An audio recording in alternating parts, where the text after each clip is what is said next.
Pakistan peoples party की क़यादत ने फैसला किया है कि सूबाई क़यादत में रद्दोबदल किया जाए। रद्दोबदल अब कैसी होगी? काफी अरसे के बाद सिंध की तंजीम नो करने का फैसला किया गया है। क्या निसार अहमद खोड़ो जो इस वक्त मौजूदा सदर है पाकिस्तान पीपल्स पार्टी सिंध के, और विकार मेहदी जो सेक्रेटरी जनरल है पाकिस्तान पीपल्स पार्टी के, और इंफॉर्मेशन सेक्रेटरी आजिज धामरा को हटाए जाने का फैसला हो चुका है। पाकिस्तान पीपल्स पार्टी की क़यादत ने सिंध में एक मुतबादिल चेहरा लाने की कोशिश की है जो अवाम के सामने जाए और वो चेहरा नया हो। काफी पाकिस्तान पीपल्स पार्टी के सीनियर रहनुमाओं के नामों पर गौर किया गया, लेकिन पहली मर्तबा है नाजरीन के पाकिस्तान पीपल्स पार्टी सूबाई सदारत जो है वो निसार खोड़ो के बाद कोई रहनुमा लेने के लिए तैयार नहीं है।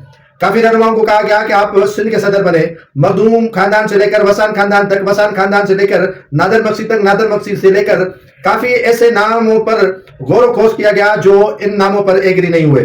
उसके बाद बिलाखिर पाकिस्तान पीपल्स पार्टी की मौजूदा क़यादत ने एक शख्स को इसी ओहदे पर राजी करने की कोशिश की है।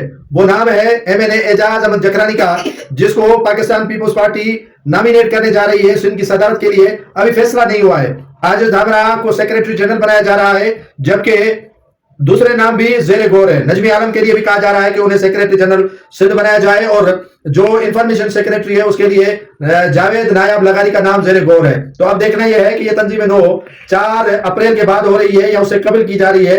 यह तय हो चुका है कि निसार खोड़ो की तब्दीली अब यकीनी हो चुकी है।